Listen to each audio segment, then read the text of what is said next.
我每晚都会给自己下药，不仅将药粉倒入了所有茶水，就连泡澡的水也不放过，直到我如愿以偿，把大将军骗到了我房中，并在9个月后生下了龙凤胎。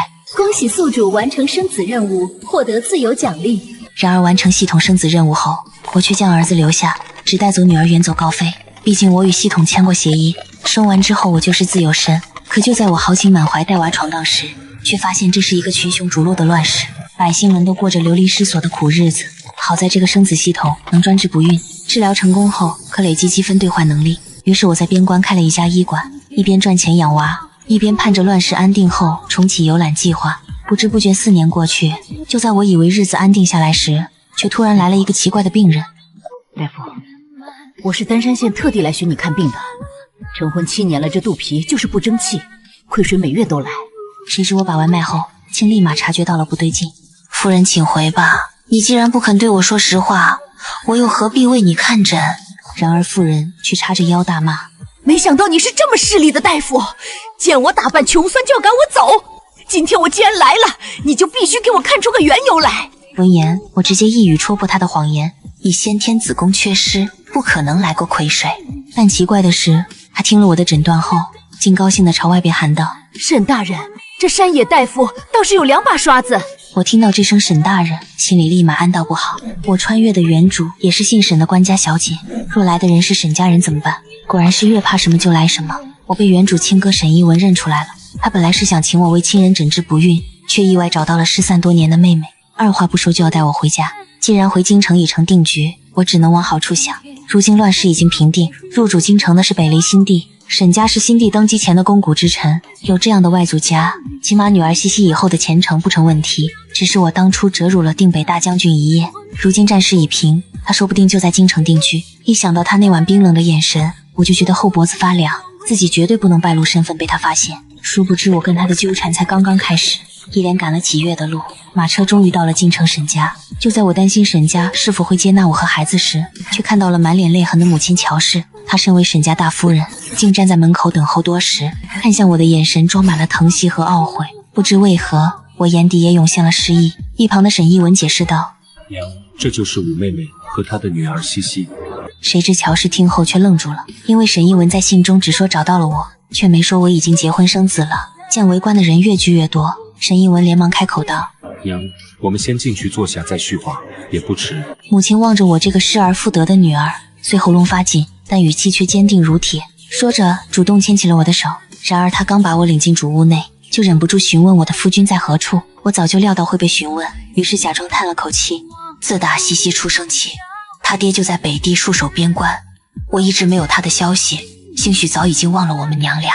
可出乎意料的是，母亲听后竟神色坚定，开口他已经死了。我瞬间瞪大眼睛，母亲遇事果断干脆，她已经替我做好决定。就那女婿没有战死前来寻我，左右只是一个戍守边关的小兵，他们沈家也压得住。母亲怕我心里放不下，还劝道：过去的一切你都要放下，日子要向前看，不能为这么一个没良心的蹉跎大好年华。我拼命点点头，脸上都是信任之色。爽利的母亲我喜欢。就在这时，丫鬟突然敲了敲门：小姐，老夫人醒了，正等着你们过去呢。等我们赶到给沈老太君请安时，屋内已经坐了不少人。可不知为何，当我与二房嫡女沈清源对视时，竟感受到了明晃晃的轻视。此时老夫人看向我招手道：这是五丫头吧？过来让我细细瞧瞧。闻言，我走上前去，顺手拿起一旁的腰枕，便在她身后：祖母，您靠着这个坐得更舒服。老夫人看着我的脸蛋感叹道：孩子不仅生得好样貌，还会疼人懂礼数，和荣华的性子很像。但令我奇怪的是，屋内女眷在听到荣华这个名字时，脸色竟瞬间都变了。二房夫人无视的笑容僵在脸上，沈清源的眼神更是变得凌厉起来，像刀子般射在我身上。而母亲乔氏虽面上不显，但内心却十分诧异。沈荣华是老夫人唯一的女儿，当初嫁给永安侯爷做续弦，怎料永安侯的世子太过争气，在边关一路做到了定北大将军，最后在乱世中更是一呼百应，成功入主京城，登基称帝。沈荣华也成了位高权重的太后娘娘。这些我自然不知道，而母亲听见老夫人说我和太后相似，腰板直了不少，接话道：母亲，侄女像姑母是太正常不过的事。二房夫人也跟着点头。大嫂说的对，清渊一向尊敬她的姑母，一连几月都在练习清平舞，不知何时能给太后献舞一曲。三言两语又将话头引到沈清源。至于这舞是给太后还是皇帝看的，那就不得而知了。而太后也确实十分重视沈家。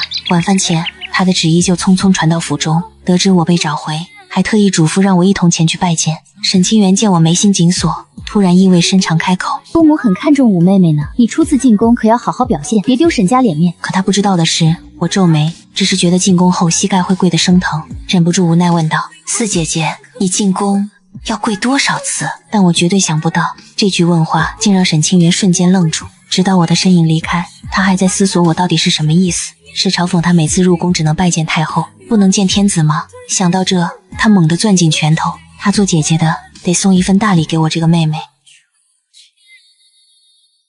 禀告，时空跳转中，恭喜宿主穿越到古代，新手任务触发，为定北大将军生儿育女，解锁自由奖励。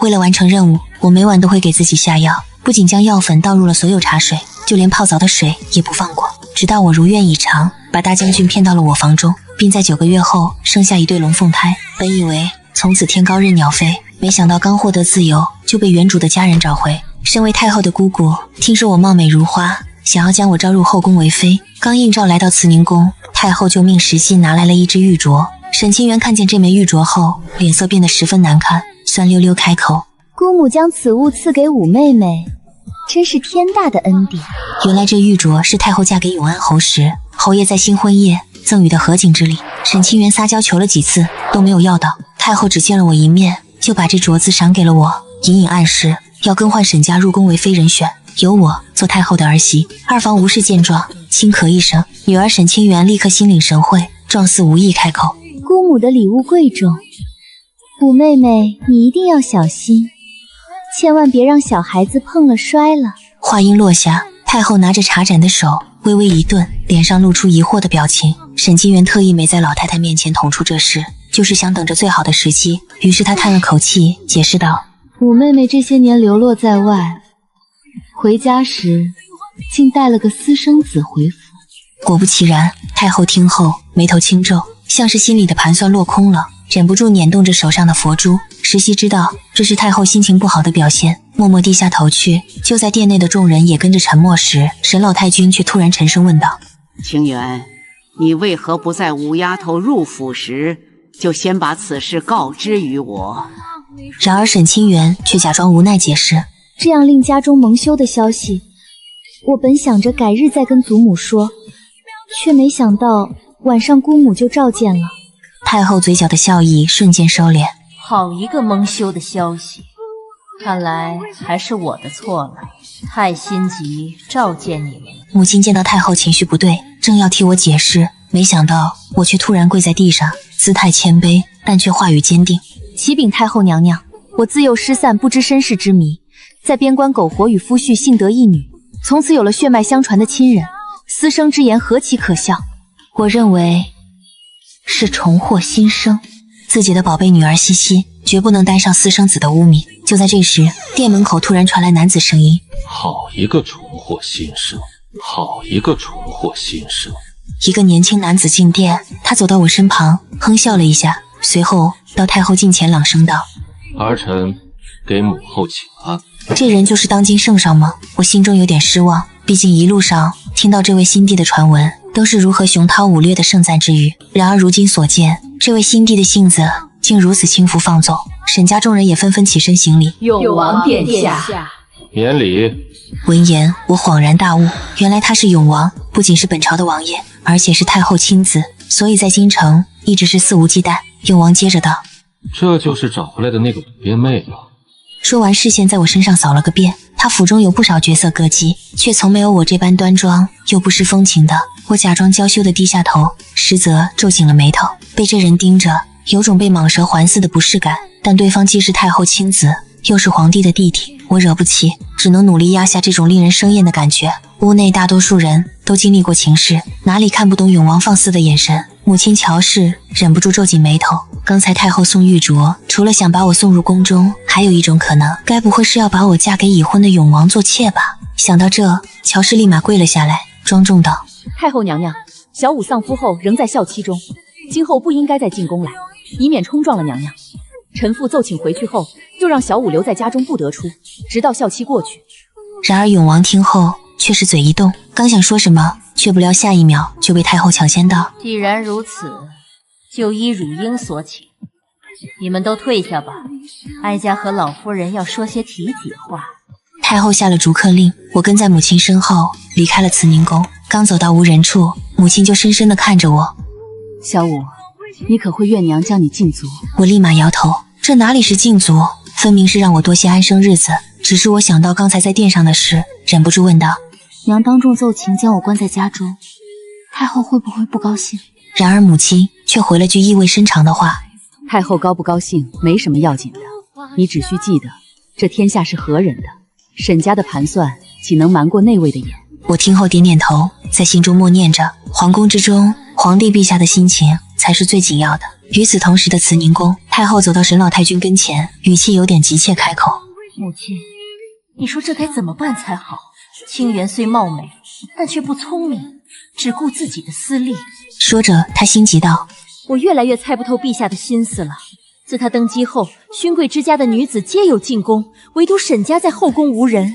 沈老太君也发愁开口：你说的我都懂，这几年我们费力调教清卫，可他心气高，眼见却低。太后叹道：得知清无回家的消息，我本想尽早筹谋安排他进宫，谁知却是个带娃的寡妇，还当着全城人的面抱着孩子回家。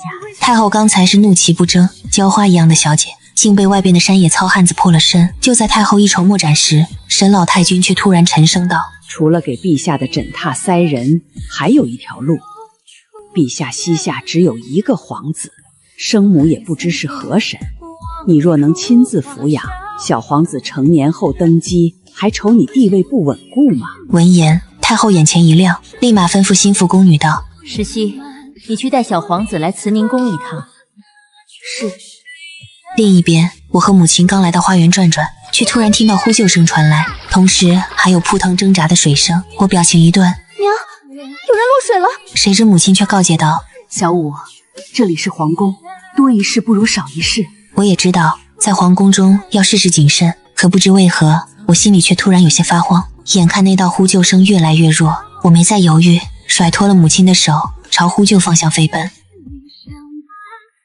我跑到池边时，就见一个小男孩在水中挣扎，正要下水，却突然注意到池边台阶上铺着新鲜的青苔，这分明是有人故意设下的陷阱。但情况紧急，我来不及细想，直接跳进湖中将男孩救了上来。幸好我当初从系统里兑换了防身术，力气大增，抱着孩子上岸也不算吃力。可当我低头看向怀中这张小脸时，整个人如遭雷击。这孩子竟和4年前那个男人长得一模一样，那双眼睛，那紧抿的唇角，那股子与生俱来的冷傲。我抱着他的手微微发颤。小男孩见我一直盯着他，冷着小脸道：你既然救了我，我会谢你的。那语气，那神态，像极了那晚我下药后被他发现时，他看我的模样，冰冷疏离，带着居高临下的审视。我心跳如雷，会不会是他？我颤抖着手去拨他的衣领，我想找那半块玉佩，当年我偷偷留在他身上的信物。你干什么？他恼怒的挣扎，不得对我无礼！可我什么都听不见，满脑子只有一个念头：是不是他？是不是他的孩子？直到将他衣领翻了个遍，也没找到那块玉佩。我颓然松手，只能安慰自己，或许是长得像罢了。边关那么大，长得像的人多了。小家伙气鼓鼓的穿好衣服，我看着他白嫩的小脸，心里又酸又软，忍不住伸手点了点他鼻尖。你刚才说想要我的命？他高傲的点头。我眨眨眼，软下声音说着：可我救了你的命，要不我们一命抵一命？我用小指轻轻勾住他的小指，他愣住了，明明想拒绝，眼睛却不由自主地跟着我的动作。我趁热打铁，笑得眼睛弯弯。求求你了，小公子大人有大量。他咽下拒绝的话，耳朵竟悄悄红了。小小年纪板着脸，心里却暗暗嘀咕：这女人该不会是湖中妖女吧？一阵风吹来，我打了个寒噤，她身上也湿透了，小脸冻得有些发白。我不由分说：走，找个地方换衣裳，免得着凉了。他在我怀里怔了怔，却发现我的手臂纹丝不动。他惊讶地抬头看我，偷偷打量我，鼻尖嗅到我身上的香气，明明和我一样浑身湿透，可这怀抱却好香好软。他别扭地移开眼，却没再挣扎。片刻后，我们刚到最近的慈宁宫门口，就撞上了太后身边的石溪。她看见我们，惊呼出声：明轩小殿下，我僵住了。明轩殿下，这孩子是皇子。明轩小殿下，我僵住了。明轩殿下，这孩子是皇子。我低头看向怀里的小人，他正板着脸训斥石溪。大呼小噪做什么？石溪连忙低头赔罪，然后引着我们往偏殿走。我机械的迈步，脑子里嗡嗡作响。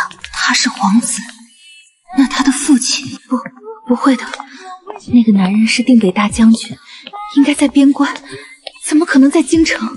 可这个念头刚冒出来，就被我自己掐断了。乱世已定，新帝入主京城。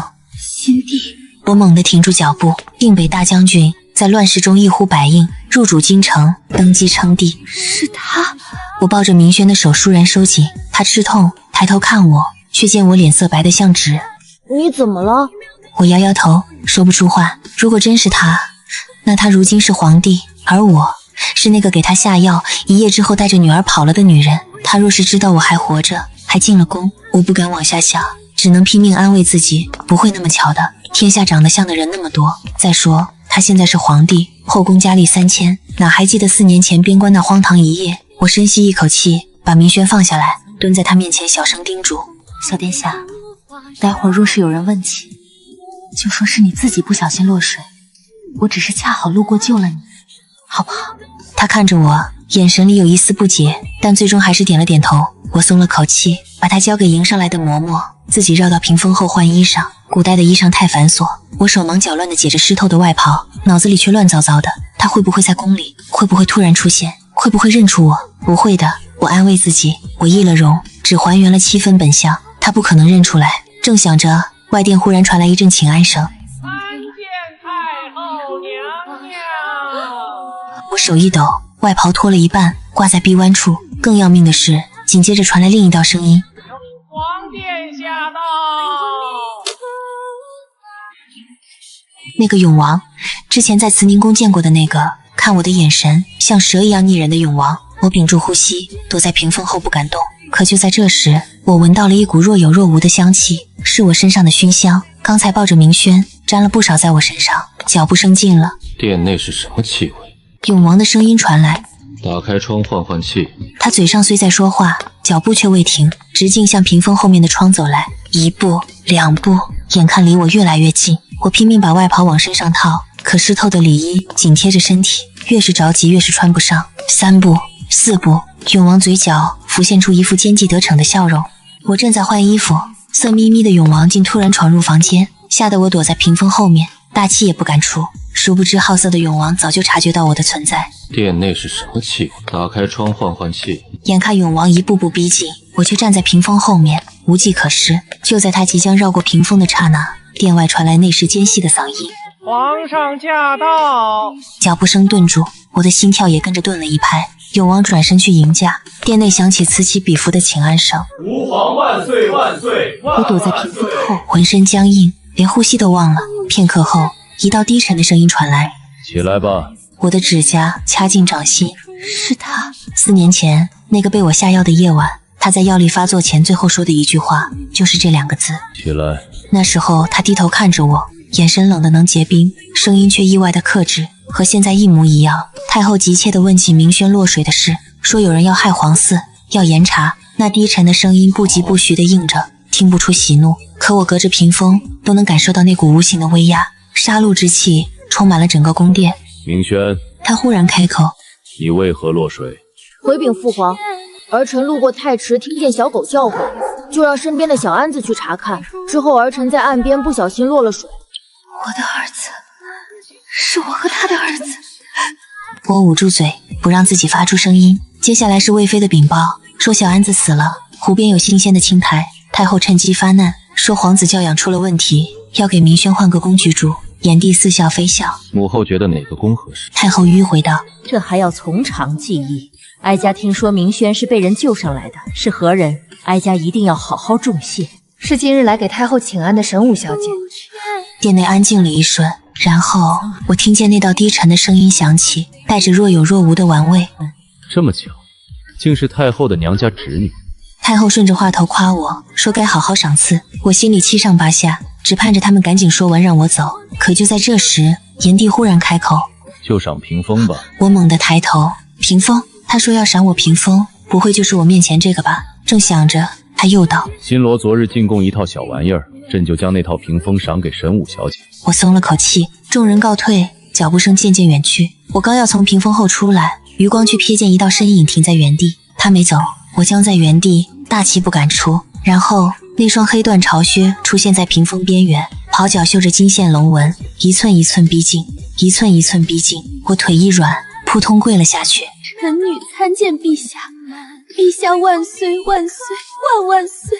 我的声音抖得厉害，不是因为害怕，而是因为太近了，近到我能看见他的袍角擦过地面，近到我能闻到他身上陌生的龙涎香。4年前，他身上没有这味道。他没有说话，我跪伏在地上，额头抵着冰凉的青砖，能感觉到他的视线落在我身上，从头到脚，一寸一寸。我还穿着湿透的里衣，外袍只是披在身上，这跪姿，我不敢想他看见了什么。后背像被啄出2个洞。就在我几乎要窒息的时候，一道奶声奶气的声音响起：父皇，儿臣今日在太学有一篇文章不太懂，想请教父皇。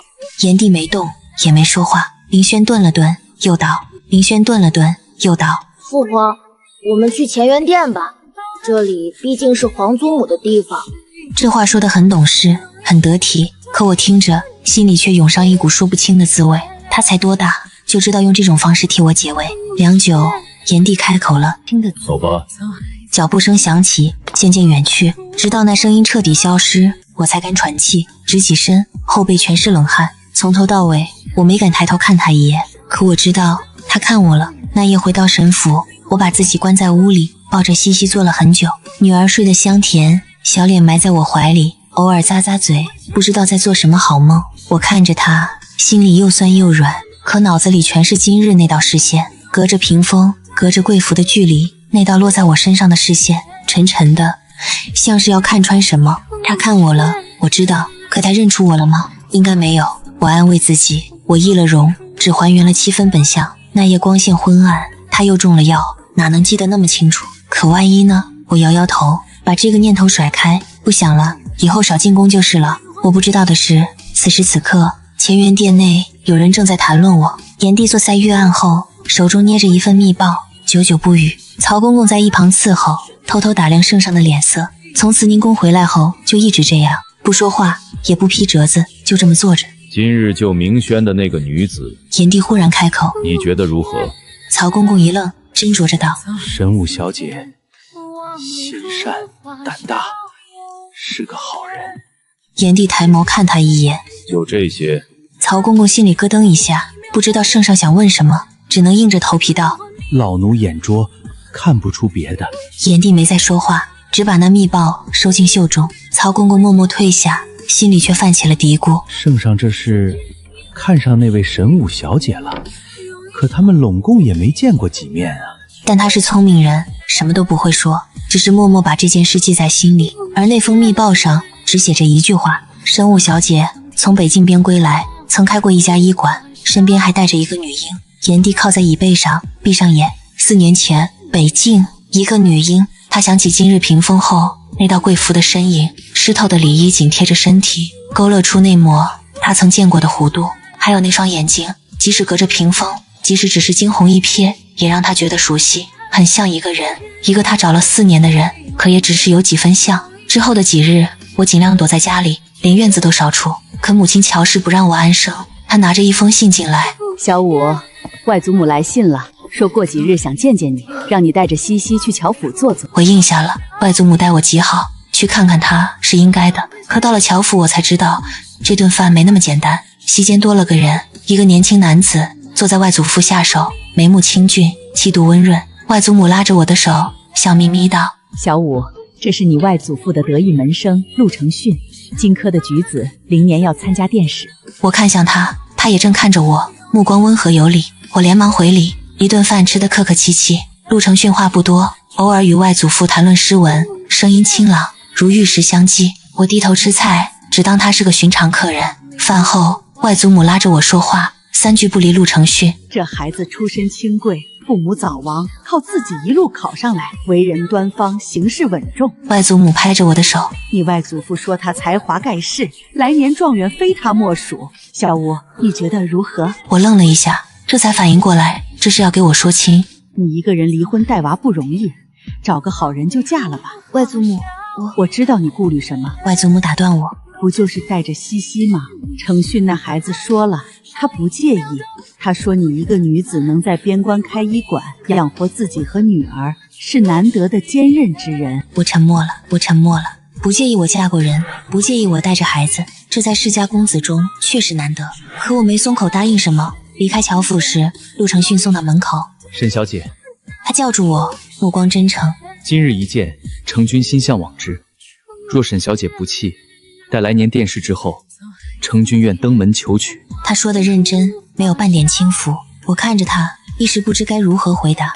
陆公子言重了，我轻声道。我这样的人，不值得陆公子如此。他摇头。值不值得，我自己知道。我沉默片刻，最终还是点了头。那待陆公子高中后再说吧。他眼睛亮了，笑容如春风拂面。我没注意到的是，他眼底深处一闪而过的金光。沈家，太后的母家，若能攀上这门亲事，何愁前途？此后，陆承训开始频繁出入沈家，每次来都带着礼物，对我礼数周全，对西西也极好。他教西西认字，陪她玩耍，耐心的像个真正的父亲。母亲越看他越满意，外祖母也催着我早日定下。我嘴上应着，心里却总有些不安，说不上哪里不对，只是觉得他太过完美，完美的不像真的。那天，西西不小心摔了一跤，膝盖磕破了皮。陆承训正好在，二话不说抱着他就往屋里跑，一边跑一边安慰他，哄得西西破涕为笑。丫鬟们私下议论：陆公子对五小姐可真好，可不是，以后若是成了，肯定是个好夫君。我听着，心里的不安却越来越重。他对我的好，对西西的好，都太好了，好的像是在完成一件精心准备的功课。那天他走后，我让丫鬟去打听，没过几天，丫鬟回来告诉我，陆公子身边的书童说，他每次来之前都会先打听五小姐这几日做了什么，喜欢什么，缺什么。我愣住了，打听我的事不奇怪，可每次都打听，还打听这么细。我想起他每次看我的眼神温和真诚，可温和底下总有一丝我看不透的东西，像是在丈量什么。又过了几日，太后再次传召，让我进宫说话。我本不想去，可母亲说不好推辞，我只能硬着头皮进了宫。到了慈宁宫，太后拉着沈清源说了好一会儿话，对我只是淡淡点头。我乐得清闲，安静坐在一旁。出来时，我在公道上迎面遇上了他，躲是躲不掉了，我只能跪下请安。起来吧，起来吧。他说，脚步却没停，只在我身边顿了一顿。我低着头，能看见他的袍角从我眼前掠过，然后，沈小姐。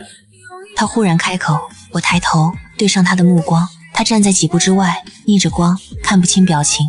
那日救了明轩，朕还没当面谢你。臣女不敢鞠躬。不必自谦，明轩是朕唯一的皇子，你救了他，便是朕的恩人。他说这话时，语气淡淡的，可那目光却落在我脸上，像是在看什么，又像是在找什么。我被他看得心慌，垂下眼，沉默片刻。他忽然道：沈小姐的眼睛很像朕认识的一个人。我的心猛地一缩，他认识的人谁？我不敢问，只能强撑着笑容。陛下说笑了，臣女长得这么大，还是头一次有人说臣女像别人。他没说话，只是又看了我一眼，然后抬脚走了。我站在原地，心跳如雷。他认出我了？不会的，不会的。可那若有若无的试探，那意味深长的目光，我不敢往下想。从那之后，我开始频繁地偶遇他，陪西西去上书房。他在勤政殿的窗前远远看着我，去御花园走走，他正好路过。甚至我去太医院取药，他也在。一次比一次近，一次比一次让人心慌。那天我在上书房门口等西西下课，站得久了，腿有些酸，正想找个地方坐坐，一个小太监跑过来：沈小姐，皇上赏您坐的。他身后跟着几个人，抬着一把椅子，龙纹椅。我愣住了，这椅子放在上书房门口。陛下说，沈小姐身姿飘逸，但在门前走来走去，实在晃人眼，所以命您坐下。我脸色变了又变，这是嫌我碍眼，还是……我硬着头皮坐下。路过的工人纷纷侧目，我如坐针毡，还不如站着。正尴尬着，忽然感觉到一道视线，我抬头望去，远处勤政殿的朱门半掩，隐约能看见一道身影立在窗前。是他。隔着这么远的距离，我看不清他的表情，可我知道他在看我。我慌忙低下头，心跳乱了一拍。片刻后，小太监又来传话。沈小姐，陛下说了，让您好好坐着，别乱动。这人到底想干什么？这些偶遇让我心里越来越不安。他不知道我就是那个人，只是觉得像。可万一哪天他想起来了呢？万一他查到什么呢？我甚至想过带着西西离开京城，可还没等我想出个结果，祭祖后的宫宴就到了。母亲之前说要带我一同进宫赴宴，给我挑选的那个男子也会去。当时我头摇得像拨浪鼓一般，可如今我却立马改口答应了下来。能远远看一下儿子明轩也好。宫宴在吉英殿中举行，沈家是大房乔氏和二房吴夫人来参宴，母亲乔氏领着我在南席坐下。此刻皇帝和太后还未至，二房嫡女沈清源身边围着世家小姐们，她得意地看了我一眼。这是我五妹妹，那个刚回家的小寡妇，你们应该都听说过吧？几人在我背后小声蛐蛐，我就当没听见。就在我淡笑地看着门口时，外祖父突然带着陆承训走进来，而那人进殿后，场中的声音瞬间变小，我的眼眸也微微张大。不得不说，陆承训长得一表人才，在场的少女对他无不侧目。乔氏见我盯着看，笑容满面地说：“小五，大家都对陆承训公子另眼相看，你要抓紧了。”闻言，我翘着嘴，连连看了他几眼，谁知却和他望过来的视线相碰，对着我微微一笑，点头示意。与此同时，炎帝缓缓走进殿中，我还没来得及收起嘴角的笑意，就猝不及防地和炎帝对上了视线，像是被人抓包一般，我的心跳乱了一拍。其实炎帝的相貌不比陆承训差，尤其是长眉微皱的凌厉模样，仅仅视线交集了这么一瞬，我就心虚地低下头。炎帝在东席的主位落座后，身边的人被他威压弄得大气也不敢出，曹公公更是脑袋发汗。万岁爷刚才在勤政殿还好好的，怎么一来吉英殿就情绪不好了？太后坐在炎帝左侧，也感觉到释放出来的威压，以为是皇上看我不顺眼，对我的印象愈加不好。真是个会给家中添乱的惹事精，果然还是从小养在身边的清源更好些。于是太后开口道：“皇上近来政事繁忙，今日不如请有才华的小姐来献艺，活络一下氛围。”说完，对台下的沈清源使了个眼神，沈清源立马站起了身：“臣女愿献上一支清平舞。”这舞沈清源练习了大半年，就为了等这一刻。有了沈清源打头，随后出来的世家贵女纷纷献上了才艺，连魏妃都下了场。她单手握住雪剑，配合着鼓点，剑光闪烁，恰似繁星点点。我吃着美食，沉醉的点头轻赞。但奇怪的是，众女的献艺却没让炎帝的神色缓和，反而愈发黑沉了。曹公公终于琢磨出了问题所在，圣上的目光总会不经意间瞥向南席的我。太后没想到好不容易开了个头，却让魏妃那个狐媚把自家侄女比了下去，只好摆摆手：“今日的献艺就到这里吧。”可出乎他意料的是，曹公公竟看了一眼炎帝的脸色，开口：“太后娘娘，您还有个侄女没有献艺呢。”我拿起一块糕点，正要咬下，却发现殿中的视线都集中到了我身上。太后一看到我这样子就心烦，其他小姐都是争先恐后的出来献艺，唯独我在那吃得很惬意，真当来宫内宴饮了。然而一直觊觎我美貌的永王却是笑道：“母后，就让五表妹也登场吧，不耽误多少时间。”沈清源知道我是个不懂音律的，他刚才比武落了魏妃一城，便也想找人衬托自己，于是也笑着道：“太后娘娘，五妹妹前阵子在家苦练了很久，您就给个机会吧。”永王和清源都这样劝了，太后也不好服了他们的面子。也好，就让哀家也看看小五有何长进。怎料我接下来的话却震惊了所有人。回太后，臣女虽苦学了一阵舞蹈和音律，但臣女天资一般，学不大明白。母亲看着我的背影，眼神无奈。这孩子是个实心的，长长的叹了口气。而沈清源见太后脸色难看，得意地笑了笑，唯独炎帝拿起酒杯饮了一口，遮住了他的神情。但曹公公可以清晰地看到，炎帝一直绷紧的嘴角终于浮现了一抹弧度。永王则大笑出声：“五表妹可真的不通六艺吗？倒是表哥的不是，让你出来丢丑了。”众人跟着哄笑出声，我视线略微偏移，就看到了坐在外祖父身旁的陆承训。他倒是没有带着嘲讽的目光，反而眼中隐隐有点怒火。他这是在心疼我吗？但我不知道，炎帝将我的小动作都看在了眼中，重重落下了酒杯。曹公公刚放下的心又跟着提了起来。这个神武小姐的眼珠子就不能安分些吗？就在这时，炎帝突然开口了：“朕依稀记得沈小姐御马和射箭还不错。”怎料他话音刚落，我竟猛地抬头看向高台，脑子里都是嗡嗡声。自己擅长御马射箭，炎帝是怎么知道的？回京城之后，我都没有当着外人的面骑马射箭过。但在军中之时，想到这，我顾不上忌讳，直直地看向炎帝。他是不是已经知晓我的身份了？朕依稀记得沈小姐御马和射箭还不错。怎料他话音刚落，我竟猛地抬头看向高台，脑子里都是嗡嗡声。自己擅长御马射箭，炎帝是怎么知道的？回京城之后，我都没有当着外人的面骑马射箭过。但在军中之时，想到这，我顾不上忌讳，直直地看向炎帝。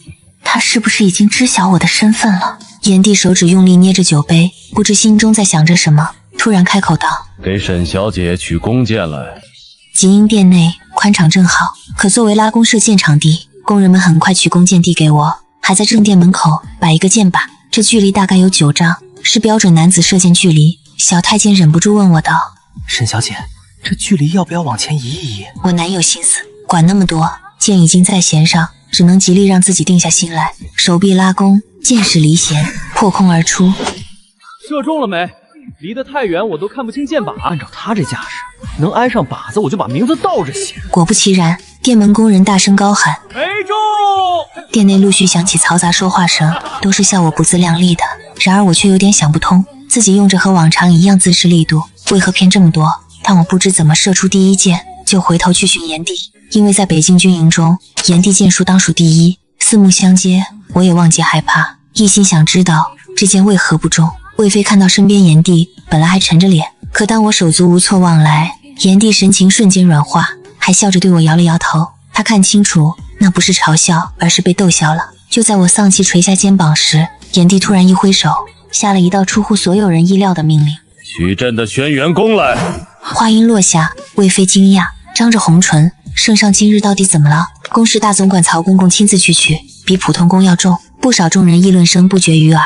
我听说这弓男子拉起来都费劲，就她这么一个娇滴滴姑娘，这不是白费功夫吗？普通弓都射不中，这回更射不中。他们不知道的是，我曾在系统中兑换防身术，力气大增，竟缓缓将弓拉成满月弧度。在场武将们眼睛亮了亮，没想到我竟不是柔弱花架子，有戏。但奇怪的是，炎帝表现得一点都不意外，专注凝视我的背影，好似不只看过这么一次。下一刻，一支箭带着穿云破月速度直奔殿外箭靶而去。紧接着，门外传来工人兴奋高呼：“正中靶心！”殿内武将们瞬间鼓起掌来，气氛一下子热烈起来。我也满心欢喜，眼睛亮亮，就扭头去寻炎帝。谁知我只是转了个身，心脏竟突然漏半拍，因为炎帝不知何时走到我身后，他音色低沉，命令道：“再打一箭。”我只能听话，又拿起一支箭，后撤一步，想站稳拉弓，却忘了炎帝在我身后，导致我一下子倚靠进他怀中。我正要向前挪动，没想到却被他制止：“别动！”以身使臂，指责弓与手相通为一体，这是要亲自教我剑术了。刚才自己那一箭，他又觉得碍眼了吗？我压着心中异动，跟着调整姿势。炎帝目光悠悠，扫过我腰背，低沉道：“开弓时以目视字箭杆，是箭迷。”我再次挽弓搭箭，按照他指点进行瞄准，但要连着射2箭，我还没那种好体力。就在我拉弓右臂忍不住微微颤抖时，一只大掌突然扶住我肩膀，两个人贴更近了，龙涎香气味越来越浓，我手忍不住发软。察觉我突然泄力，原本绷直腰身向后贴更近了。炎帝突然在我耳畔低笑道：“软什么？”炎帝刚才饮了几杯酒，酒的烈气以及低沉声音剐蹭我耳膜，我右耳立马不争气红透，自己这力气根本提不起来。可殿中人还在等着我再射一箭，况且有炎帝这教习在，我若射不出这箭，就真要让人笑话了。关键时刻，炎帝直接握上我拉弓的手，毫不费力将弓拉满。我忍不住悄悄仰头，想看看他拉弓引箭时是何神采，却只能看到他的下颌。看朕做什么？瞄准！被他轻斥一句，我不好意思转过了头，沉下呼吸。下一刻，弓弦突然发出砰一声，箭如寒星迸发，我绷紧心绪，庞夫也随着箭矢飞走了。不必等工人来报，我就知道结果了。箭靶已射穿。得到工人报告，满殿人都兴奋了起来，武将们更是爆发出阵阵叫好声。没想到无趣的宫宴还能见到圣上拉弓射箭，且这女子也不错啊。能得到将士们一句不错，已是很高赞誉。经过这2箭，我的名声在一群武将中倒是好了不少。只是太后魏妃脸色就差了很多，永王油腻视线在我腰间打转。想不到这表妹竟有如此惊喜，家里歌妓远不如这表妹体态游人。我并不知道自己被冒犯，还沉浸在刚刚射箭之中。炎帝信步回了御座，母亲目光在炎帝和我之间转了转，只希望是自己看错了。而宫宴快到尾声时，炎帝突然开口：明轩来父皇这里。明轩眼里满是不解，自己哪里又惹父皇生气，脸色沉重，走到炎帝身边。炎帝对着明轩沉声道：就坐朕身边吧。明轩瞬间被父皇话惊到，他参加宫宴从来没有坐在父皇身旁过，其他人也暗暗称奇。炎帝一直对小皇子教养严苛，今天竟起了同皇子亲近心思。父子坐在那，不约而同望向南席。坐在南席，我低着头。就在我安静装小鹌鹑时，太后看着不知生母是谁的小皇子，突然开口道：皇上，哀家总摄6宫之事，但现在年岁大了，精力和体力都不如以前，是该立后了。闻言，炎帝抬眼问道：母后觉得何人堪配后位？话音落下，沈家二房嫡女沈清源瞬间仰着头，对自己有着非同一般自信。太后打量着炎帝神情，接着道：哀家以为除了皇上满意，还要选一个真心相待明轩的皇后才好。这心思昭然若揭。太后是沈氏一族所出，我这个侄女又不顾安危救了落水皇子，在大家眼中，沈家对皇子呵护备至，可沈家未婚姑娘只剩沈清源一人。母后所言极是，但也要看明轩喜不喜欢。听到炎帝松口，太后心中喜悦，指着南席沈清源：看看那边粉红裙装女子可有眼缘？沈清源闻言，温柔展颜一笑，压力一下子转到明轩这里，怎料他却直接移开眼：回皇祖母，孙儿不喜欢。沈清源笑僵在脸上，皮笑肉不笑，看起来有点可笑。太后也讪讪合上嘴，谁知炎帝笑了：殿内之中，吾儿可有喜欢的？话音刚落，明轩目光立刻锁定我，可我却不敢抬头，盯着面前点心碟子。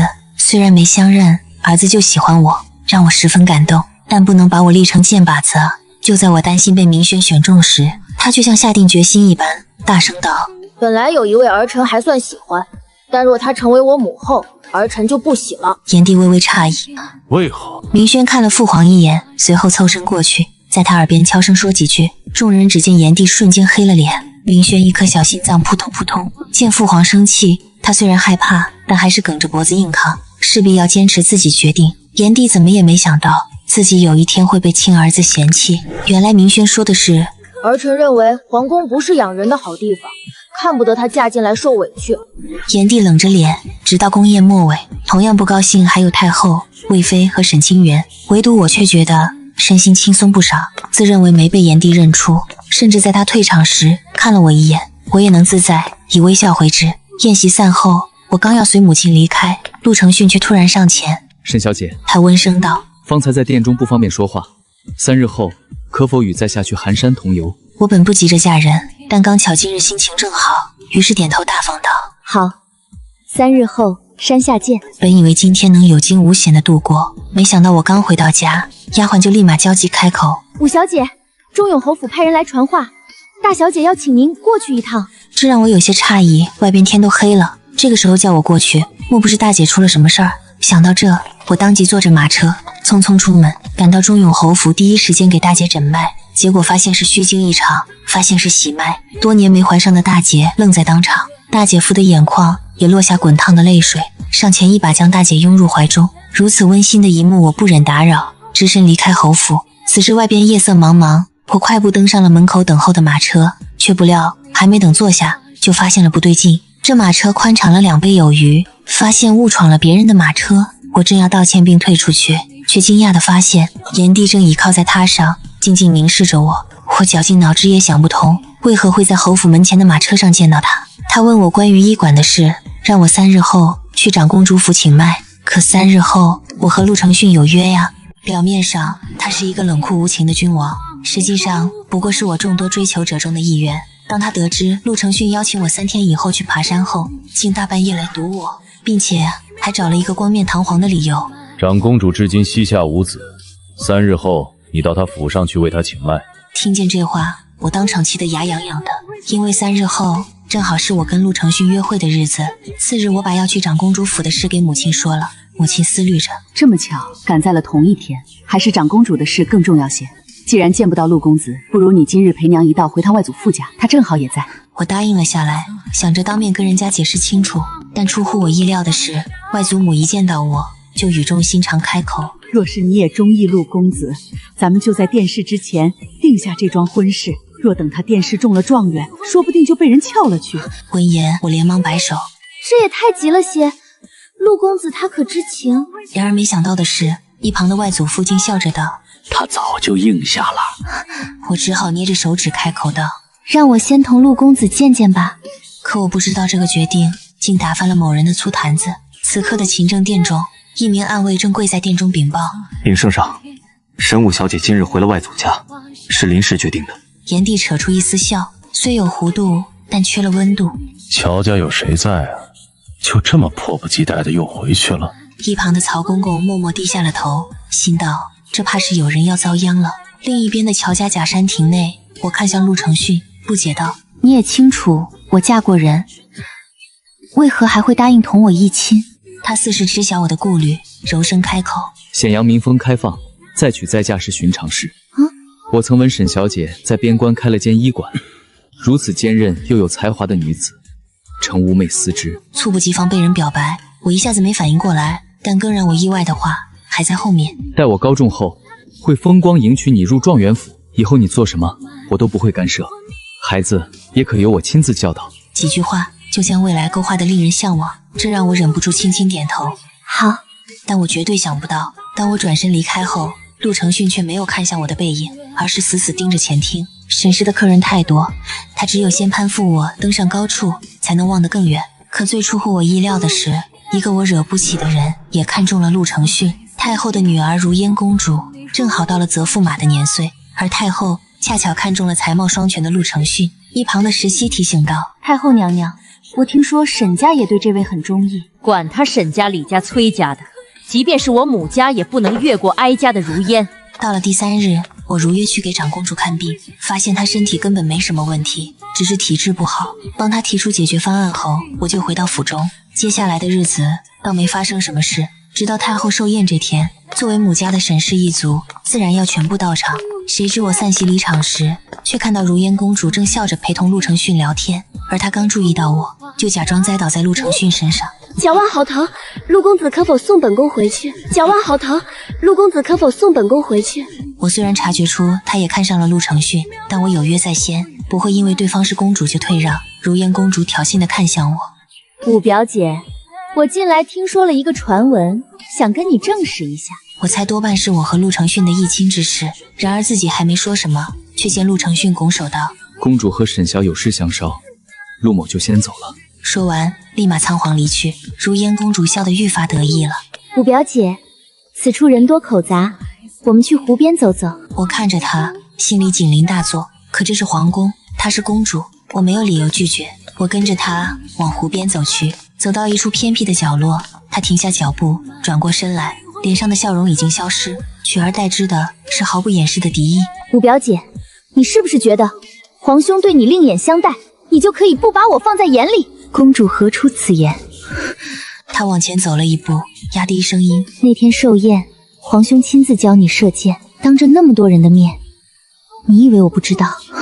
你是在向我示威？我愣住了，我什么时候向他示威了？公主误会了，陛下只是……他打断我：够了，我不想听你解释，我只想告诉你，陆承勋是我的人，皇兄也轮不到你。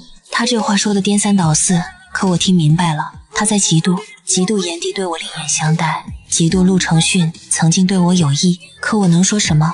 解释我和炎帝什么关系都没有，解释陆承训是他自己抢走的，他不会信的。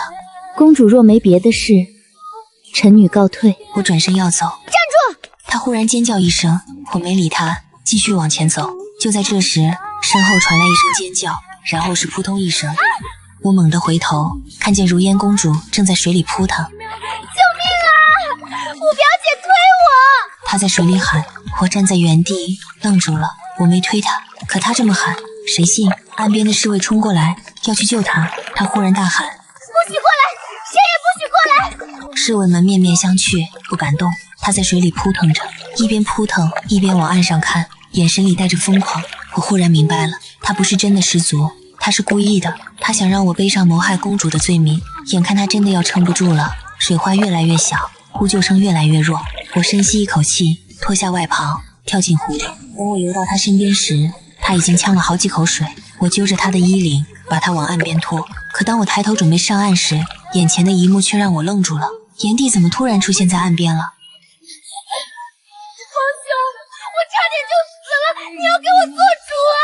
如烟公主狼狈地坐在地上，哭得十分可怜，却发现炎帝根本没看她。我顶着炎帝沉重的视线，尽量优雅地爬上岸，却不料因为力竭，脚下一滑，又要落入水中。千钧一发之际，炎帝突然伸手，一把将我提了上来。赶来的曹公公连忙递上袍子，陛下，您的外袍。然而在如烟公主委屈的目光下，炎帝却把长袍罩在了我身上。我看着他的冷脸，虽然心中忐忑，但身上暖了不少。闹了这么大动静，慈宁宫也来了人。石溪匆匆出现，恭敬道：太后得知长公主落水，前来奴婢先过来查明情况。闻言，如烟公主立马哭诉：都是五表姐害我落水的，快抓了她去母后那儿问责。我扯了扯嘴角，不知在嘲讽公主好计谋，还是讽刺自己太心善。炎帝似是看懂了我的情绪，下令道：石溪，你先把公主接回慈宁宫，告诉母后这事明日再议。等石溪将公主扶了回去，炎帝才看向缩成一团的我，自己说。寿宴结束后，公主约我来湖边，是为了警告我不要和陆公子来往。听了我的解释，炎帝一点都不意外，继续问道：你是如何回答的？我一五一十说道：我当然不能同意，就想暂时回避。岂料如烟公主急了，自己跳进湖中想诬陷我。可不知为何，炎帝的气息竟瞬间转冷。我觉得是自己说的太坦诚了。如烟公主是皇帝的妹妹，我怎能与之相提并论？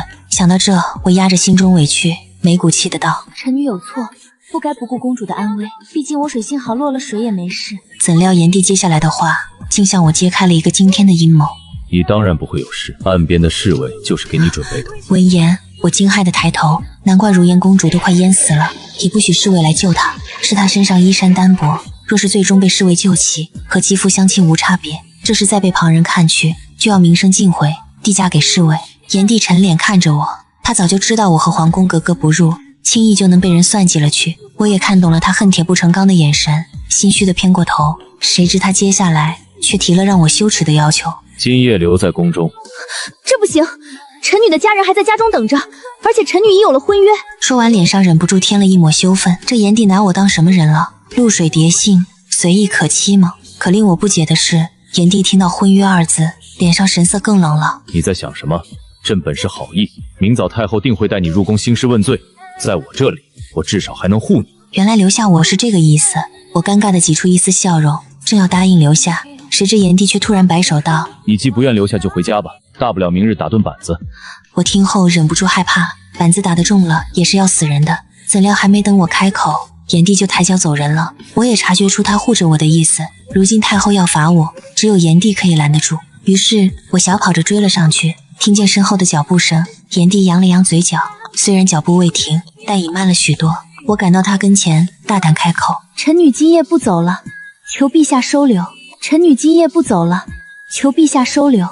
那夜我留在了朝阳殿，朝阳殿内就一张大床，我跟炎帝孤男寡女待在里面，气氛不由变得有些暧昧，心跳也不由加速。炎帝一眼看穿我的心思，邪魅一笑，说道：怎么都已经踏进这道门了，还没做好心理准备？炎帝的话让我小脸通红，一时语塞，竟不知如何回答。好了，不逗你了，今夜我睡外面的软榻。听见这话，我悬着的心总算放下，紧接着心里又有点失落一闪而过，就连我自己都未曾察觉。床榻上充满龙涎香味，让我很快就安稳入睡。本以为能顺利躲过这个劫难，岂料次日太后趁炎帝早朝的时候，派人将我带到了慈宁宫。太后指着我训斥道：虽然你是哀家侄女，但也不能以下犯上，今日哀家要罚你，你可知错？闻言，我低着头，这事归根结底是因为陆承训。虽然我和他的感情并不深厚，但突然被这么多人阻碍，反而激起了我呵护这株感情幼苗的心。于是我抬头直视太后，一语道破了如烟公主的阴谋。然而太后却指着我道：你的意思倒是如烟骄横难缠，故意要拆散你和陆承训了。石溪，你速去请那陆承训进宫一趟。等候期间，如烟公主脸色苍白的进来，哭诉道：母后，你要为我做主啊！我见状心中冷笑，看他双眼也不浑浊，并不像是邪风入体的样子。与此同时，陆公子也被带到，他眉目如画，高洁的样子就像天上的明月。这时，太后威严开口：“陆承训，如烟公主想招你做驸马，但听说你和哀家的侄女订了婚。”此话一出，陆承训的后背瞬间僵直，只是极其淡漠地扫了我一眼，那眼神里没有半分熟人，仿佛我只是个素不相识的陌生人，随即就立马收回视线。回禀太后，没有。他这轻飘飘的3个字，像一盆冰水都投浇在我身上，瞬间浇灭了我所有的底气。指尖猛地冰凉，心脏疼得我几乎喘不过气，连指尖都在控制不住地发抖。我从来没有想过他会如此干脆利落地否定我们之间的一切，连一丝犹豫都没有。然而太后冷笑看着我：“方才陆承旭说你们并无婚约，为何他的婚事还要经你同意？”臣女和陆公子早就……臣和沈小姐并无瓜葛，也无私情。字字清晰，像淬了冰的针，直直扎进我的耳膜。我猛地回头看他，浑身的血液仿佛在这一刻凝固，眼底的震惊几乎要溢出来。我死死望着他，盼着这只是他的一时口误，盼着他眼中能有半分慌乱，可他却满是不解地回望过来，一字一句，冰冷又认真。应该是沈小姐口误了。说完，他立马垂下眼，避开我的目光，仿佛多看我一眼都是一种亵渎。得到这个回答，如烟公主嘴角的笑收不住了，眼底的得意几乎要溢出来。太后面上也露出满意之色，看向我的眼神里满是斥责与不屑。我脑中瞬间一片空白，所有的声音都被隔绝在外，只剩下他那句并无瓜葛，也无私情在耳边反复回响，每一个字都像一把淬毒的刀，狠狠扎进我的心脏。曾经那句待我高中后会风光迎娶你入状元府，此刻都成了最尖锐的讽刺，凌迟着我仅存的真心。哪怕太后要罚我挨板子，我也没听清，自己心里突然涌起一股莫名的情绪，这何其可笑！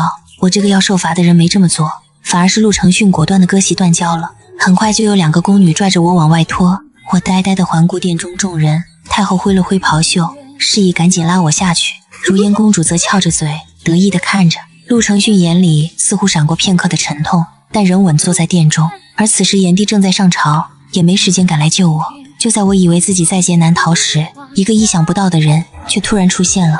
殿门处日光骤暗，一道颀长身影迈入，玄黑龙纹朝服尚未换下，正是本该在早朝的炎帝。太后一惊，下意识起身，炎帝目光扫过被宫女按着跪在地上的我，眼底寒意骤起，声音却平静：“朕若不来，母后是不是打算将朕的人打死？”